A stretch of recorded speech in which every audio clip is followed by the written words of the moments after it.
नमस्कार, life okay समाचारमा स्वागत छ। सुरु गरौं यस बुलेटिनका प्रमुख समाचारबाट। नेपालमा कोरोना संक्रमितको संख्या 2000 नागेसँगै निको हुनेको संख्या 266। भारतसँगको असमान सन्धि सम्झौता खारेज गर्न नेकपा प्रवक्ता नारायण काजी श्रेष्ठको माग। पश्चिम रुकुम घटनाको दोषीलाई निष्पक्ष ढङ्गले कानुनी कारबाही गर्न मानव अधिकार समितिको माग र एमसीसीको विरोधमा काठमाडौँमा प्रदर्शन आन्दोलन जारी रहने प्रदर्शनकारीको चेतावनी। अब समाचार विस्तारमा। मंगलबार मात्रै नेपालमा 288 जनामा कोरोना संक्रमण पुष्टि भएको छ। विभिन्न स्थानमा गरिएको परीक्षणका क्रममा 288 जनामा कोरोना देखिएको मन्त्रालयका प्रवक्ता डाक्टर विकास देवकोटाले जानकारी दिनुभएको छ। नयाँ संक्रमित थपिएसँगै कुल संक्रमितको संख्या 2079 पुगेको छ। कुल संक्रमित मध्ये पुरुषको संख्या 1949 र महिला 150 जना छन्। त्यस्तै हालसम्म डिस्चार्ज भएका मध्ये पुरुष 212 र महिला 54 जना छन्। पछिल्लो पटक काठमाडौँमा 4 जना स्वास्थ्य कर्मीमा पनि कोरोना पुष्टि भएको छ। रौतहट, सुर्खेत, सर्लाही, रूपन्देही, कैलाली र अछाम लगायतका स्थानमा कोरोना संक्रमित थपिएको प्रवक्ता देवकोटाले बताउनुभयो। नयाँ संक्रमित पछिल्लो तथ्याङ्क अनुसार 288 जना नयाँ संक्रमित हुनुहुन्छ। उहाँहरूमध्ये 270 जना पुरुष र 18 जना महिला हुनुहुन्छ। धुलीखेल अस्पतालमा गरिएको परीक्षणमा 38 जनाको पोजिटिभ आएको छ। उहाँहरू सबै रौतहटका हुनुहुन्छ। परोहा, गौर, यमुनामाई र राजदेवी नगरपालिकाका जम्मा 38 जना, जसमध्ये 1 जना बालिका, 8 वर्षीय बालिका सहित 13 देखि 60 वर्ष उमेरका पुरुषहरू हुनुहुन्छ। अन्य त्यसैगरी प्रदेशको जनस्वास्थ्य प्रयोगशाला पोखरामा गरिएको परीक्षणमा जम्मा 10 जनाको पोजिटिभ आएको छ। उहाँहरूमध्ये स्याङ्जा, चापाकोटका 5 जना जो क्वारेन्टाइनमा रहनुभएको छ। 10 देखि 40 वर्ष उमेरका व्यक्तिहरू हुनुहुन्छ, सबै पुरुष हुनुहुन्छ। त्यसैगरी प्रदेशको फलेवास, महाशिला क्वारेन्टाइनमा रहेका 5 जना हुनुहुन्छ, जो 19 देखि 40 वर्ष उमेर समूहका पुरुष हुनुहुन्छ। त्यसैगरी धरानमा गरिएको बीपी कोइराला स्वास्थ्य विज्ञान प्रतिष्ठानमा 1 जनाको पोजिटिभ आएको छ। उहाँ सप्तरी रामगढका हुनुहुन्छ, 20 वर्षीय पुरुष। त्यसैगरी भेरी अस्पतालको प्रयोगशालामा गरिएको परीक्षणमा 20 जनाको नमुना पोजिटिभ आएको छ। उहाँहरू बर्दिया गुलरियाका 3 जना, 20 देखि 34 वर्ष उमेरका पुरुष। त्यसैगरी बाँकेका खजुरा नगरपालिका, नरेनापुर गाउँपालिका र राप्ती सोनारी गाउँपालिकाका गरेर 17 जना हुनुहुन्छ। 17 देखि 45 वर्ष उमेरका सबै पुरुष हुनुहुन्छ। त्यसैगरी सुर्खेतमा गरिएको परीक्षणमा जम्मा 64 जनाको पोजिटिभ आएको छ। त्यसमध्ये सुर्खेत वीरेन्द्रनगर, लेकबेसी, पञ्चपुरी र भेरीगङ्गाका हुनुहुन्छ। उहाँहरू 27 जना, 8 वर्षदेखि 60 वर्ष उमेरका हुनुहुन्छ। 8 वर्षीय बालिका सहित 3 महिला हुनुहुन्छ भने 4 वर्षीय बालक सहित 61 वर्ष उमेरसम्मका अरू 24 जना पुरुषहरू हुनुहुन्छ। यसरी कुल 27 जनाको पोजिटिभ आएको छ सुर्खेतमा।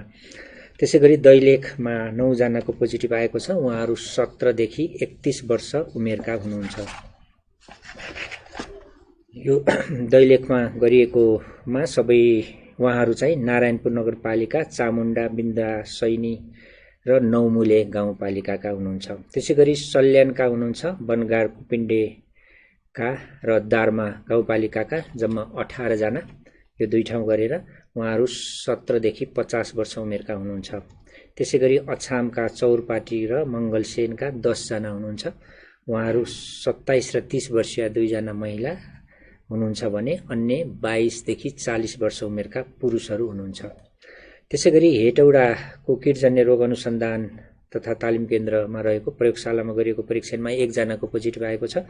उहाँ 12 देवतालका हुनुहुन्छ, 1 जना, 18 वर्ष उमेरका पुरुष। त्यसैगरी राप्ती स्वास्थ्य विज्ञान प्रतिष्ठानको प्रयोगशालामा दाङमा गरिएको परीक्षणमा दाङ बगलाचुली नगरपालिका, राप्ती गाउँपालिका र घोराई उपमहानगरपालिकाका 17 जना हुनुहुन्छ, जो 11 देखि 45 वर्ष उमेरका 3 जना महिला हुनुहुन्छ र 18 देखि 55 वर्षका 14 जना पुरुषहरू हुनुहुन्छ। त्यसैगरी स्वर्गद्वारी नगरपालिका प्युठानका 1 जना 59 वर्षीय पुरुष पनि हुनुहुन्छ। संक्रमणबाट हालसम्म नेपालमा 8 जनाको मृत्यु भएको छ। मन्त्रालयले हालसम्म पीसीआरबाट 75,345 र आरडीटीबाट 1,16,345 जनाको परीक्षण गरेको जानकारी दिएको छ। हाल 1,45,375 जना क्वारेन्टाइनमा छन्। सत्तारूढ नेपाल कम्युनिस्ट पार्टीका प्रवक्ता तथा राष्ट्रिय सभा सदस्य नारायण काजी श्रेष्ठले भारतसँगको असमान सन्धि सम्झौता खारेज गर्नुपर्ने माग गर्नुभएको छ। राष्ट्रिय सभाको विशेष समयमा बोल्दै श्रेष्ठले असमान सन्धि सम्झौता खारेज वा पुनरावलोकन गर्नुपर्ने बताउनु भएको हो।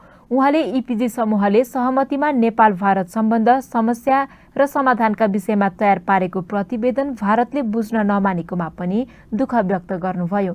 हामी दुवै छिमेकीहरूसँग अत्यन्तै मित्रवत सम्बन्ध राख्न चाहन्छौँ, समनिकटताको सम्बन्ध राख्न चाहन्छौँ। दुवै छिमेकीहरूसँग हाम्रा विशिष्ट आयामहरू सहितका सम्बन्धहरू छन्। ती सम्बन्धहरूलाई हामी स्वीकार गर्छौँ र त्यसलाई आत्मसात गर्छौँ र त्यसलाई बलियो बनाउन चाहन्छौँ। हामीले ती असमान सन्धि सम्झौताहरूलाई पुनरावलोकन गरेर त्यसलाई खारेज गर्ने वा आवश्यकता अनुसारको आजको आवश्यकता अनुसारको नयाँ सन्धि सम्झौताद्वारा प्रतिस्थापन गर्नुपर्ने आवश्यकता छ। त्यसमध्ये 1950 को सन्धि हामी सबै सिङ्गो नेपाल एक भएर त्यसमाथि पुनरावलोकन गरौँ र आवश्यकता अनुसार त्यसलाई नयाँ पारस्परिक सम्मान र समानतामा आधारित नयाँ सन्धिद्वारा प्रतिस्थापन गरौँ भनिराखेका छौँ।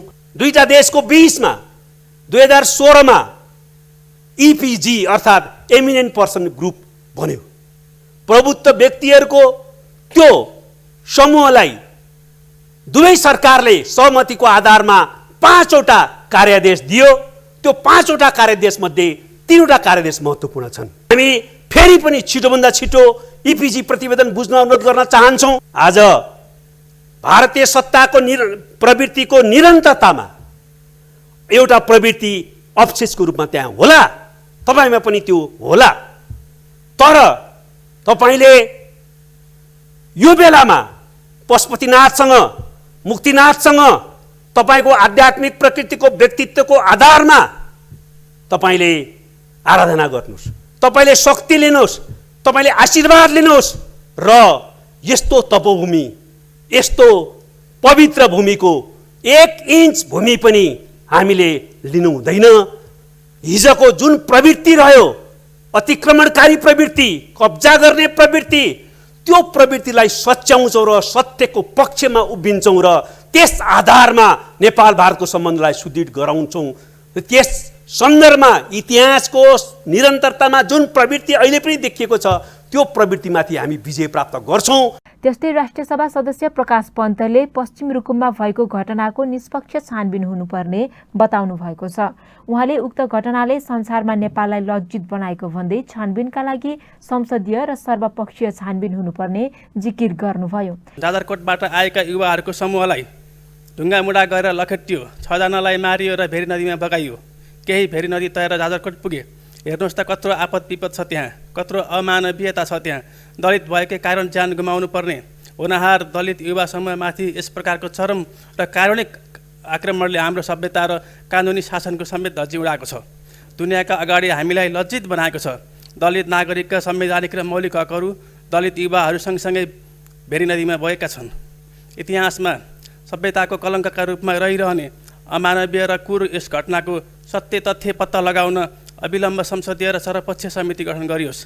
केही निश्चित मानिसहरूले गरेका आक्रमणका कारण पुरै गाउँ र समाजलाई नै बदनाम गराउने र दोषीलाई जोगाउने षड्यन्त्र कहीँ कतैबाट पनि नहोस्। निर्मला पन्तको प्रकरण यहाँ पुनः नदोहोरियोस्। बैठकमा अर्थमन्त्री डाक्टर युवराज खतिवड़ाले अनुगमन तथा मूल्याङ्कन विधेयक दफाबारे छलफलका लागि विधान समितिमा पठाइयोस् भन्ने प्रस्ताव प्रस्तुत गर्नुभएको थियो।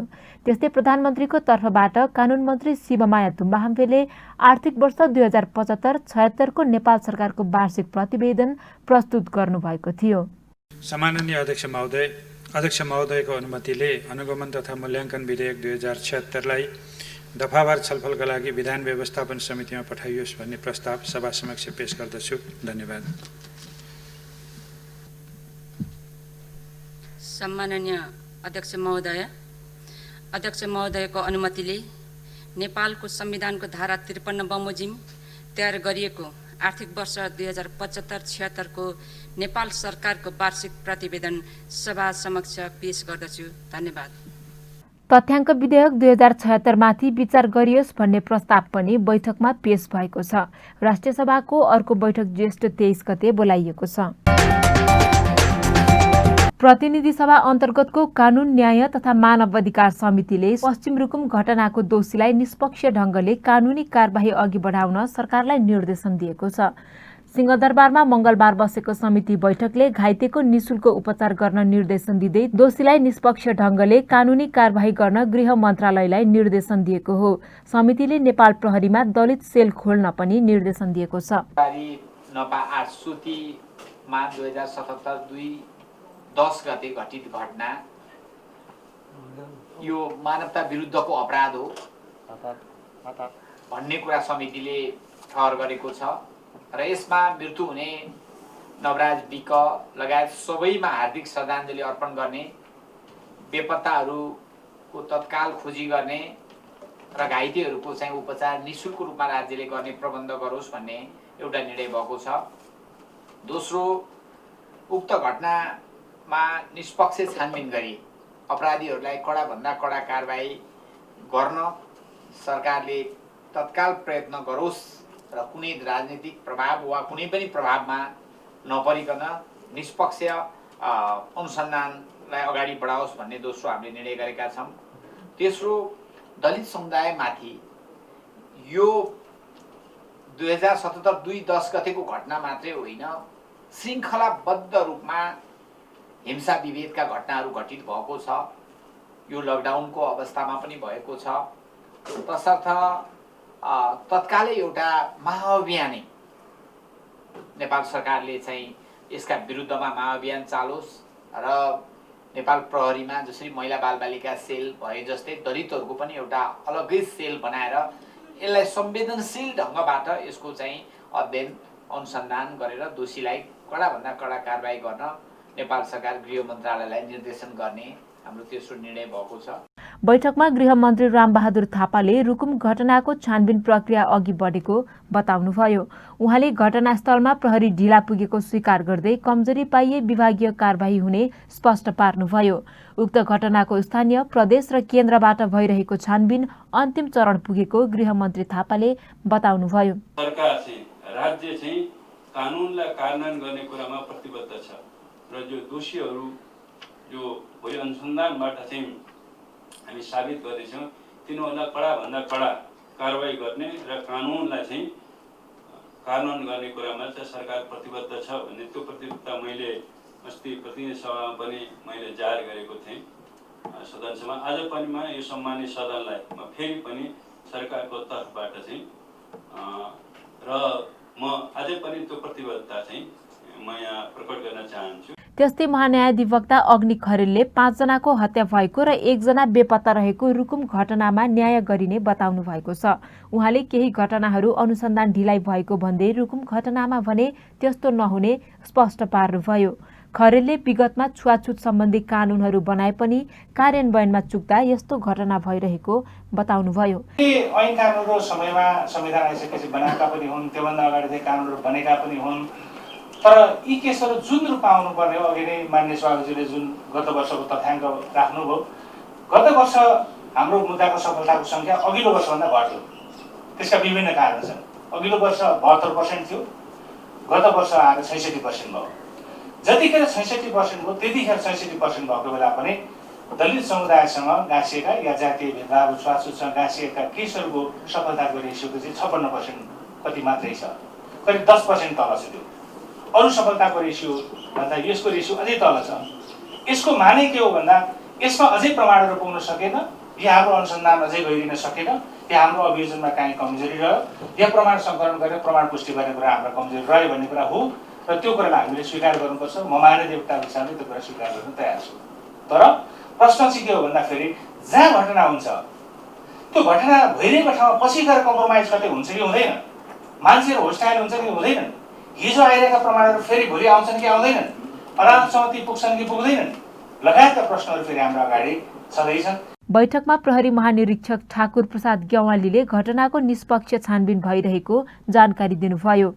गृह मन्त्रालयका सहसचिव नेतृत्वको एउटा टोली तथा सिआइबीको अर्को टोली र नेपालगञ्जबाट संघीय प्रहरीको अर्को टोली गरी 3वटा टोली घटनाको अनुसन्धान र जाँचबुझमा खटिएको उहाँको भनाइ छ। अनुसन्धान प्रक्रियालाई सहयोग गर्ने उद्देश्यबाट नेपाल प्रहरीको केन्द्रीय अनुसन्धान उसबाट सिआइबीबाट पनि एउटा टेक्निकल टिम चाहिँ त्यहाँ पठाएको अवस्था चाहिँ छ र उहाँहरूले चाहिँ संयुक्त रूपमा काम गर्नुभएको छ र त्यसै गरी नेपाल सरकारले यसको गम्भीरतालाई मध्यनजर गरेर एउटा छानबिन समिति सहसचिवको नेतृत्वमा छानबिन समिति गठन गरेको र उहाँहरू पनि चाहिँ त्यही क्षेत्रमै गएर चाहिँ खटिएर यसको अनुसन्धानको कामलाई समेत र घटना कसरी घट्यो के घट्यो भन्ने कुराहरूको छानबिन अथवा जानकारी लिने कामहरू भइरहेको अवस्थाहरू चाहिँ छ। यसको अलावा प्रदेश प्रहरी प्रमुख पनि चाहिँ त्यो घटनास्थल र त्यहाँ पीडितहरूसँग गएर समक्ष पीडितहरूका कुराहरू पनि सुन्ने र अनुसन्धान प्रक्रियालाई चाहिँ अगाडि बढाउन आवश्यक निर्देशन समेत दिएर पुनः चाहिँ मुकाम उता सुर्खेतमा फर्किएको अवस्थाहरू चाहिँ मैले यहाँ यस समितिमा निवेदन गर्न चाहन्छु। समिति सदस्यहरूले उक्त घटनामा संसदीय छानबिन समिति गठन हुनुपर्ने बताएका छन्। उक्त घटनाको अनुसन्धान फितलो भए सदनमा नै चर्को आवाज उठाउने चेतावनी उनीहरूले दिएका हुन्। संसदीय छानबिन समिति बनाउने क्रममा सरकार चाहिँ सहमत भएर एउटा उचित संसदीय छानबिन समिति बनाउनु भयो भने त्यसले जनतालाई पनि सम्बोधन गर्नेछ, यो नागरिक अधिकार कर्मीलाई पनि सम्बोधन गर्नेछ। त्यहाँ दुईटा पक्ष बाहेक तेस्रो पक्ष राज्य पछि हामीहरूको इन्भल्भमेन्ट कहाँनिर छ त्यहाँ? किन त्यसलाई हामीले बेलैमा रोक्न सकेनौँ? किन आफ्नो भूमिका निर्वाह गर्न सकेनौँ?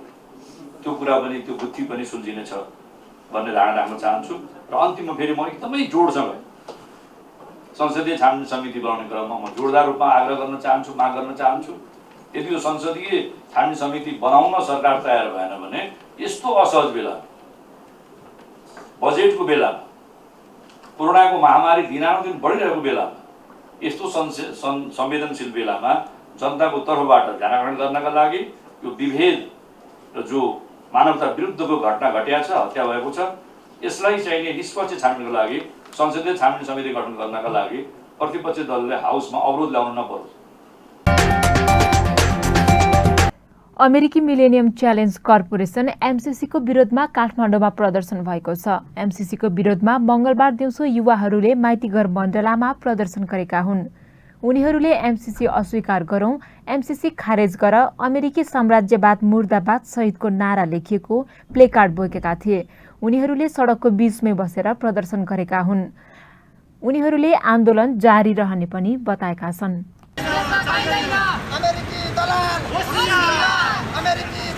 खारेज गर, खारेज गर, खारेज गर, एमसीसी खारेज गर, खारेज गर, खारेज, एमसीसी खारेज गर, खारेज गर, खारेज गर, राष्ट्रघाती एमसीसी खारेज गर, खारेज गर, खारेज गर, खारेज गर, राष्ट्रघाती एमसीसी खारेज गर, खारेज गर, खारेज गर, एमसीसी हामीलाई चाहिदैन, एमसीसी हामीलाई चाहिदैन, अमेरिका साम्राज्यवाद मुर्दाबाद, मुर्दाबाद, मुर्दाबाद, अमेरिकी साम्राज्यवाद मुर्दाबाद, मुर्दाबाद, मुर्दाबाद, खारेज गर, खारेज गर, खारेज गर, देश देख्न पाइदैन, देश देख्न पाइदैन, राष्ट्रघाती एमसीसी चाहिदैन, देश देख्न पाइदैन,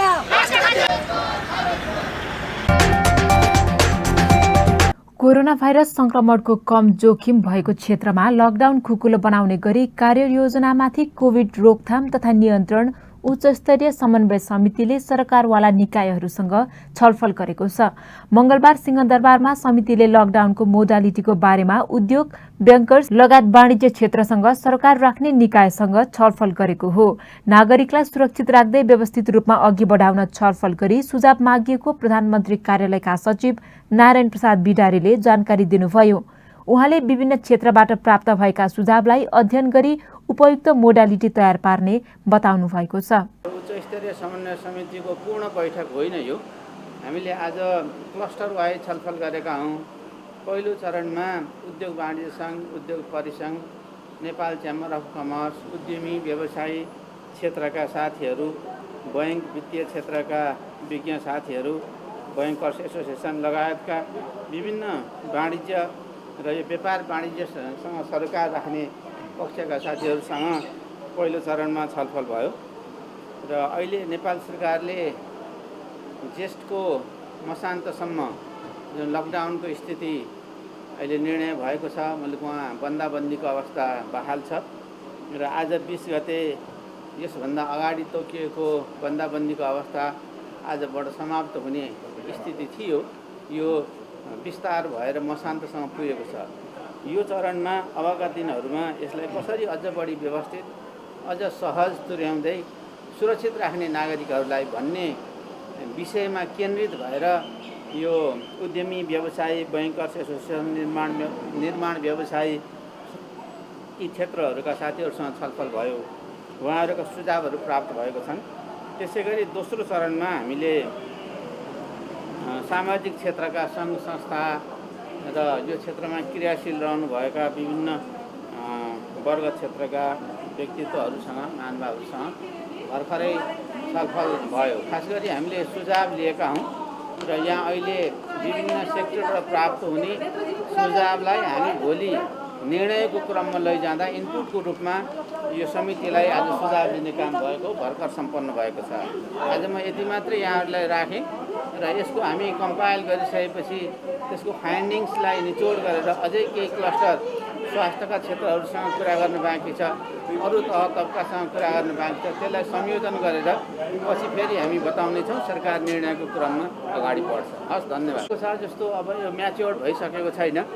सार चाहिँ के छ भने अबको बन्दाबन्दीको यो अवस्थालाई अझ मोडिफाई गर्नुपर्छ, अझ सरलीकृत गर्नुपर्छ, अझ यसलाई जीवन सञ्चालनमा दैनिकीमा सहज हुने ढङ्गले सङ्क्रमण पनि हुन नपाउने, हुन नदिने अनि नागरिकलाई सुरक्षित पनि राख्ने, सजिलो पनि तुर्याउने त्यो ढङ्गको चाहिँ विभिन्न क्रियाकलापहरू हामीले अब यहाँ प्रेस्क्राइब भएको छ, सुझाव आएको छ। त्यही कुरालाई हामी अहिले संयोजन गर्दैछौँ। हस्, धन्यवाद, नमस्कार। छलफलपछि नेपाल उद्योग वाणिज्य महासङ्घकी अध्यक्ष भवानी राणाले जोखिमको अवस्था हेरेर उद्योग सञ्चालन गर्नुपर्नेमा छलफल भएको बताउनुभयो। कम जोखिम भएका क्षेत्रमा बिस्तारै जनजीवन सामान्यतर्फ लैजाने गरी नै छलफल भएको उहाँले जानकारी दिनुभयो। उत्पादन भएकोलाई पनि अब बजारमा लग्नु पर्यो, सप्लाई चेनको कुरा भयो। त्यस कारणले गर्दाखेरि ठाउँ ठाउँ एरिया हेरेर कुनै ठाउँमा 2 घण्टा, कुनै ठाउँमा 4 घण्टा त्यसरी चाहिँ व्यवसायहरू चाहिँ साना व्यवसायहरू पनि खोल्नु पर्यो देशभरिको र त्यसमा रेड जोन, ग्रिन जोन र येलो जोन गरेर राख्नु पर्यो र श्रमिकहरूलाई पनि आउने जाने वातावरण पनि बनाउनु पर्यो, किनभने धेरै श्रमिकहरू बाहिर पनि गएको छ। त्यसकारण त्यो वातावरणलाई पनि उहाँहरूले दिनु पर्यो र क्वारेन्टिनका कुराहरू पनि हामीले गऱ्यौँ। त्यसकारण उद्योगलाई मेन भनेको चाहिँ अबको लकडाउनलाई चाहिँ फेज वाइज चाहिँ बिस्तारै खुकुलो गर्दै अर्थतन्त्रलाई चलायमान बनाउनु पर्यो, किनभने रोजगारी गुमाउने पनि धेरै भइसकेको अवस्था छ भन्ने कुरामा छलफल भयो र उहाँले चाहिँ राम्रो रेस्पोन्स पनि गर्नुभएको छ र हामी विभिन्न सेक्टर्सको मान्छेसँग जस्तै आज उद्योग व्यवसायीसँग, त्यसपछि स्वास्थ्य कर्मीहरूसँग, विज्ञहरूसँग भेटेर चाहिँ यो 3-4 दिनमा चाहिँ केही न केही चाहिँ यसको चाहिँ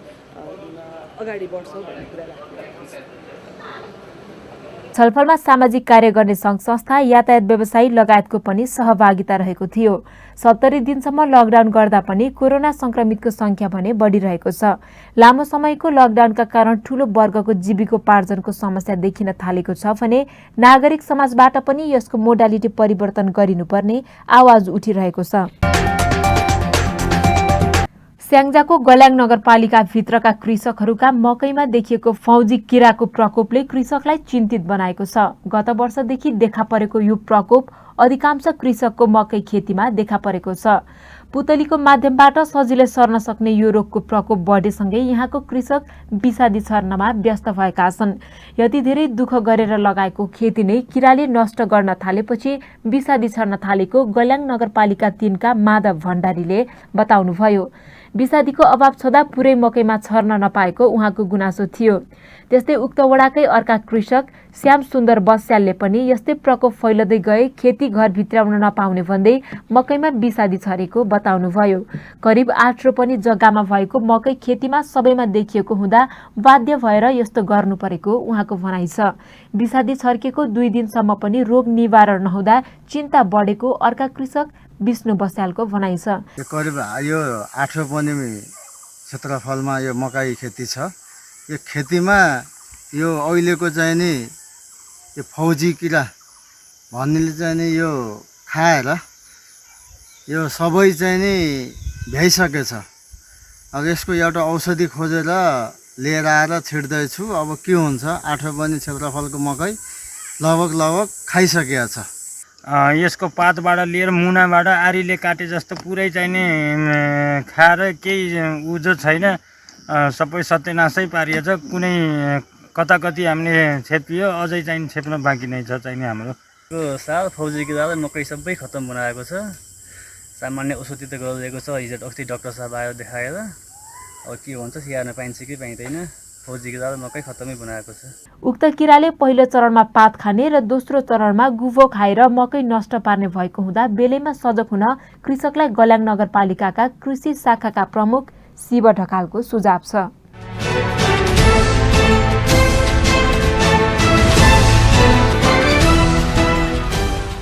विदेशी लगानीमा सञ्चालित 16 कम्पनीले चालु आर्थिक वर्षमा 10 अर्ब रुपैयाँ भन्दा बढी लाभांश लगेका छन्।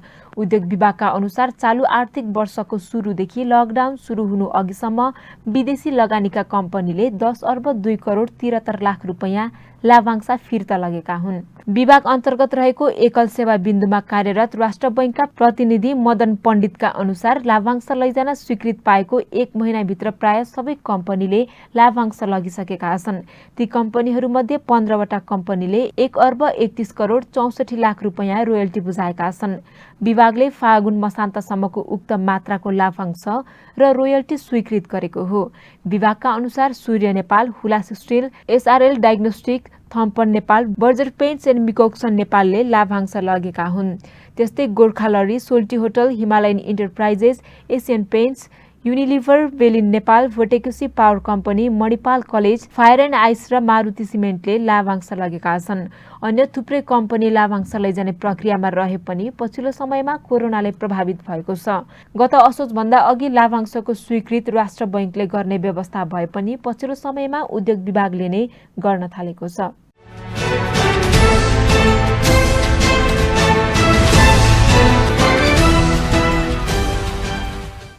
प्रहरी नियन्त्रणमा अश्वेत नागरिकको हत्या भएपछि अमेरिकाका दर्जनौं शहरमा सुरु भएको प्रदर्शन देशव्यापी बनेको छ। कम्तीमा 40 शहरमा कर्फ्यू जारी गरिएको छ, तर प्रदर्शनकारीले कर्फ्यूको व्यवस्था गर्दै प्रदर्शनलाई निरन्तरता दिएका छन्। New York, Chicago, Philadelphia, Los Angeles, Davenport लगायत दर्जनौं शहरमा दंगा, प्रहरी र प्रदर्शनकारी बीच झडप भएका छन्। प्रहरीले भिडलाई तितर-बितर पार्न अश्रु ग्यास तथा पानीका फोहराको प्रयोग गरेको छ। विभिन्न स्थानबाट प्रहरीले 300 जना भन्दा बढीलाई नियन्त्रणमा लिएको छ। सीएनएनका अनुसार न्युयोर्कमा मात्रै 270 जना पक्राउ परेका छन्। अयोवा राज्यको डेभनपोर्टमा आइतबार रातभर गोली हानाहान भएको जनाइएको छ। दर्जनौं राज्यमा प्रहरीका गाडी जलाइएका छन् भने पसलहरूमा लुटपाट भएको छ। प्रदर्शन चर्केको विभिन्न 15 राज्य र राष्ट्रपति कार्यालय व्हाइट हाउस अगाडि नेशनल गार्ड परिचालन भएको छ। यसैबीच राष्ट्रपति ट्रम्पले हिंसा रोक्नका लागि आफूले हजारौं प्रहरी र सैनिक तैनात गर्ने बताउनु भएको छ।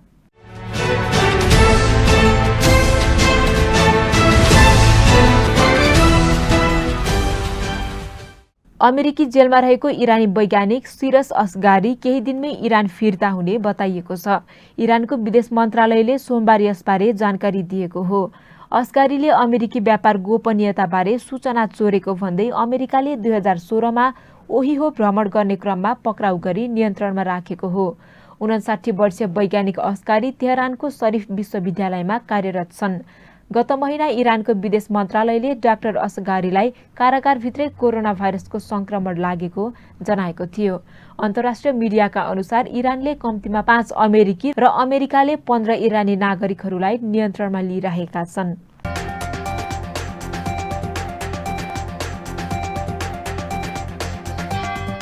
अन्त्यमा प्रमुख समाचार फेरि एकपटक। नेपालमा कोरोना संक्रमितको संख्या 2000 नागेसँगै निको हुनेको संख्या 266।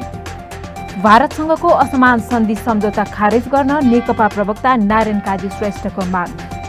पश्चिम रुकुम घटनाको दोषीलाई निष्पक्ष ढङ्गले कानुनी कारबाही गर्न मानव अधिकार समितिको माग। र एमसीसीको विरोधमा काठमाडौँमा प्रदर्शन, आन्दोलन जारी रहने प्रदर्शनकारीको चेतावनी।